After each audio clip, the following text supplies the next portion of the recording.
Maafkan aku, Mas. Aku sudah tidak kuat dengan keadaan ini.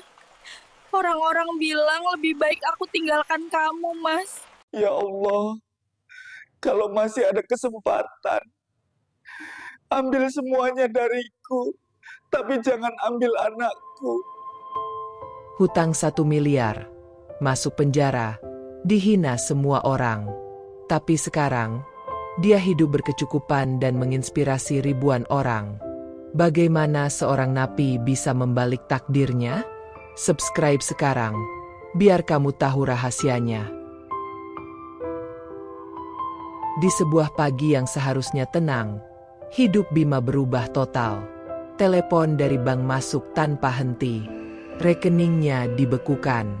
Rumahnya mulai dipenuhi surat peringatan penagihan. Angka yang tertulis di sana membuat dadanya sesak. 1 miliar rupiah. Jumlah yang bahkan ia tak pernah bayangkan akan menjeratnya. Semua berawal dari keputusan yang ia anggap sederhana, membantu sahabatnya memulai bisnis. Bima menyerahkan seluruh tabungan, bahkan meminjam atas namanya sendiri. Ia percaya penuh, karena persahabatan mereka terjalin sejak kecil. Tapi hari itu, kenyataan menghantam keras. Sahabatnya kabur, meninggalkan Bima sendirian menghadapi badai hutang yang tak tertanggungkan. Sejak hari itu, hidupnya tak pernah sama lagi. Awalnya, Bima masih berharap bisa menyelesaikan semuanya dengan tenang. Ia menjual mobil, rumah, bahkan barang-barang kecil seperti cincin pernikahan.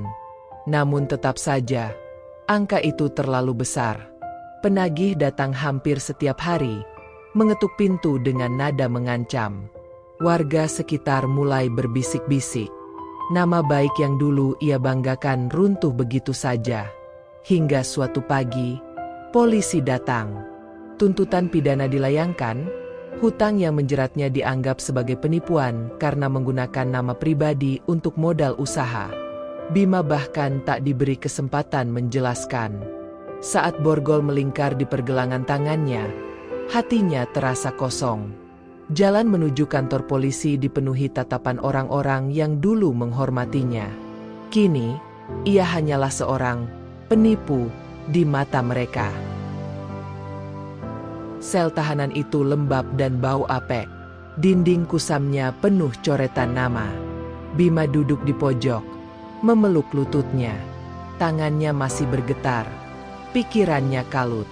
Bayangan wajah anak dan istrinya terus menghantui. Ia tak bisa membayangkan bagaimana mereka menghadapi kenyataan ini. Suami sekaligus ayah mereka, seorang narapidana. Malam pertama di penjara terasa seperti mimpi buruk yang tak berkesudahan. Setiap detik, rasa bersalah menusuk lebih dalam. Ia ingin menjerit, tapi suara tercekat di tenggorokan. Ia teringat janji-janji manis yang pernah ia ucapkan. Aku akan membahagiakan kalian. Ironisnya, kini ia justru membuat mereka menderita. Hatinya hancur, dan untuk pertama kalinya dalam hidup, Bima benar-benar merasa tak berguna. Beberapa hari kemudian, seorang sipir menyerahkan secarik surat. Tulisan itu tak asing. Itu dari istrinya, Lestari. Tangan Bima gemetar saat membukanya. Isinya sederhana, tapi menghantam keras. Mas, kami baik-baik saja. Jangan pikirkan kami, pikirkan dirimu. Aku percaya, ini bukan akhir. Kalau Allah izinkan kita jatuh, pasti ada alasan untuk kita bangkit. Aku dan anak-anak menunggumu. Air mata Bima pecah tanpa bisa ditahan. Kata-kata itu seperti cahaya kecil di tengah gelapnya sel. Untuk pertama kali sejak masuk penjara, Bima merasakan secercah harapan. Mungkin benar, ini bukan akhir. Tapi bagaimana caranya ia bangkit? Ketika dunia seolah menutup semua pintu? Hari-hari di penjara berjalan lambat. Bima mulai mengenal teman-teman satu sel. Jaka, seorang mantan sopir truk yang masuk karena kecelakaan, Andri, korban investasi bodong, dan Roni, residivis kasus narkoba. Awalnya, Bima merasa jijik bergaul dengan mereka. Tapi perlahan, ia sadar, semua orang di sana punya cerita masing-masing. Tak semuanya jahat, banyak yang hanyalah korban keadaan, sama seperti dirinya. Mereka saling bercerita di malam hari, mencari penghiburan dari luka masing-masing. Dari mereka, Bima belajar sesuatu. Hidup selalu memberi kesempatan kedua, kalau kita mau mencarinya. Dan kesempatan itu tak selalu datang dari jalan yang kita bayangkan. Setiap malam, Bima terbangun saat adzan subuh terdengar samar dari masjid penjara. Ia mulai rutin sholat tahajud, memohon ampunan dan jalan keluar. Tangisnya pecah setiap kali sujud. Ia merasa terlalu hina untuk meminta apapun, tapi hatinya tak sanggup diam. Ia hanya ingin diberi kesempatan menebus kesalahan. Dalam doanya, ia berkata lirih, "Ya Allah, kalau Engkau izinkan aku hidup, beri aku satu kesempatan lagi. Aku akan gunakan untuk kebaikan." Doa itu menjadi penguatnya setiap hari. Perlahan, Bima menemukan ketenangan yang aneh, bukan karena masalahnya hilang, tapi karena ia merasa tidak lagi sendirian menghadapinya. Di penjara, tak ada pekerjaan mulia. Bima harus membersihkan toilet, mengangkat sampah, bahkan kadang membersihkan sel isolasi narapidana berbahaya. Awalnya ia merasa terhina. Dulu ia kontraktor sukses, kini ia mengangkut ember berisi kotoran. Tapi lama-lama, ia belajar menelan ego. Setiap keringat yang menetes adalah pengingat. Hidupnya harus berubah. Ia tak boleh lagi hidup untuk gengsi.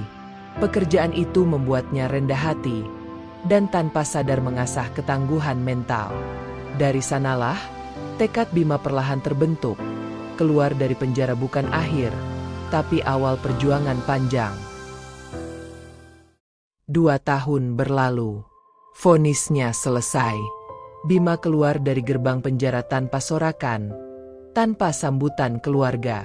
Hanya satu tas lusuh dan tubuh yang lebih kurus dari sebelumnya. Lestari menjemputnya diam-diam. Mereka pulang naik angkot, menahan tatapan sinis orang-orang. Rumahnya pun sudah tak sama, lebih kecil, lebih sederhana. Tetangga tak lagi menyapa ramah. Tapi yang paling menyakitkan adalah melihat anak-anaknya menjauh. Mereka butuh waktu untuk menerima ayah yang kembali sebagai mantan narapidana. Hati Bima remuk, tapi ia tahu, inilah harga yang harus ia bayar. Hari-hari berikutnya dipenuhi penolakan. Setiap kali melamar kerja, begitu riwayatnya diketahui, pintu langsung tertutup. "Maaf, kami tidak menerima mantan napi," begitu alasan yang selalu ia dengar. Uang tabungan tak ada, hutang masih membayangi, dan keluarga butuh makan. Kadang Bima duduk di pinggir jalan, menatap lalu lintas yang sibuk, bertanya dalam hati, haruskah aku menyerah? Tapi setiap kali ingatan pada Lestari dan anak-anak muncul, ia bangkit lagi. Ia sadar, hanya dirinya satu-satunya harapan mereka. Bima akhirnya menerima pekerjaan yang dulu tak pernah ia bayangkan. Kuli harian di proyek bangunan kecil. Upahnya hanya cukup untuk membeli beras dan lauk sederhana. Setiap hari ia bekerja di bawah terik matahari, tangan melepuh, punggung pegal. Dulu ia bos di proyek-proyek besar. Kini ia hanya buruh yang disuruh-suruh. Tapi Bima tak mengeluh. Dalam hati ia berkata, lebih baik hina tapi halal, daripada terhormat tapi penuh dosa. Malam hari, ia pulang dengan pakaian penuh debu, disambut senyum lelah Lestari. Senyum itulah yang membuatnya bertahan. Meskipun sudah bebas, tatapan orang-orang tetap menusuk. Ada yang berbisik, ada yang terang-terangan menghina. Anak-anaknya pun diejek teman-temannya. "Bapakmu maling." Ya, luka itu lebih sakit daripada rasa lapar. Kadang Bima ingin pindah kota, menghapus jejak masa lalu. Tapi ia sadar, melarikan diri tak akan menyelesaikan apa-apa. Yang harus ia lakukan adalah membuktikan, bukan lewat kata-kata, tapi lewat perbuatan. Meski perjalanan itu panjang dan penuh duri. Suatu malam, ketika membantu tetangga memperbaiki genteng, Bima dikenalkan dengan seorang pemuda yang bekerja secara online. Pemuda itu bercerita tentang peluang usaha di internet, jualan produk, jasa desain, bahkan kursus daring. Awalnya Bima skeptis. Ia tak paham teknologi, apalagi modalnya nol. Tapi pemuda itu memberinya satu saran sederhana. Mulai aja dari yang kamu bisa. Nggak usah sempurna. Kalimat itu terngiang-ngiang di kepala Bima sepanjang malam. Bima ingat satu-satunya keahlian yang ia punya, membangun dan merenovasi rumah.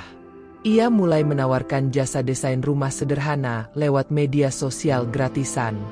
Ia foto hasil renovasi kecil yang pernah ia kerjakan, lalu unggah dengan caption jujur. Mantap bukan karena mahal, tapi karena niat. Awalnya sepi. Tak ada yang percaya pada mantan narapidana. Tapi perlahan, satu persatu order masuk.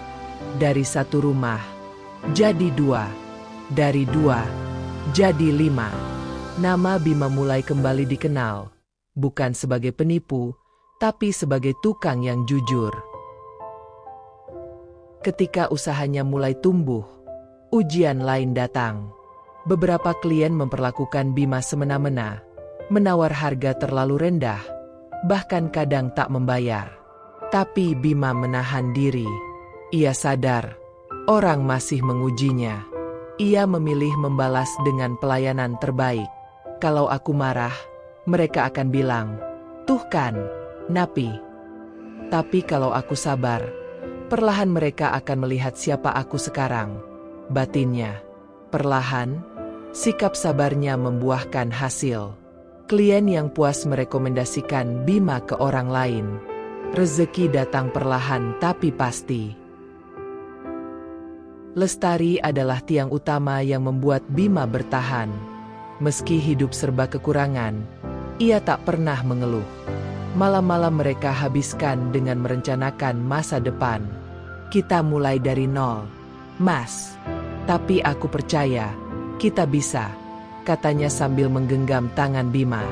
Kalimat sederhana itu menjadi bahan bakar terbesar bagi Bima. Ia berjanji dalam hati, suatu hari, aku akan menebus semua air mata ini.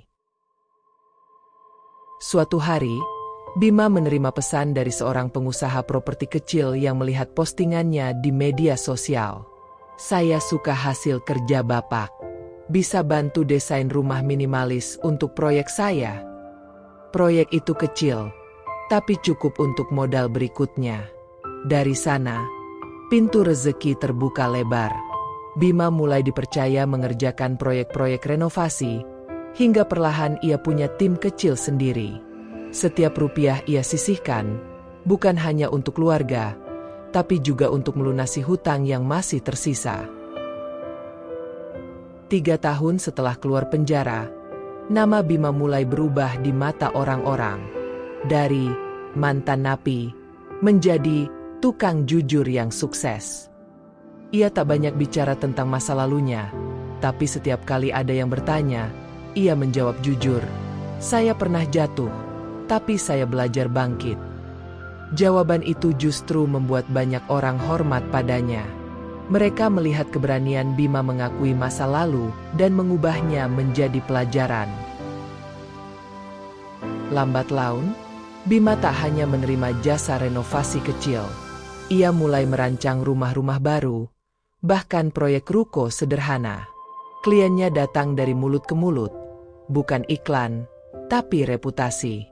Ia belajar manajemen sederhana, mempekerjakan pemuda-pemuda putus sekolah agar mereka tak salah jalan. Kalau aku bisa berubah, mereka juga bisa, pikirnya.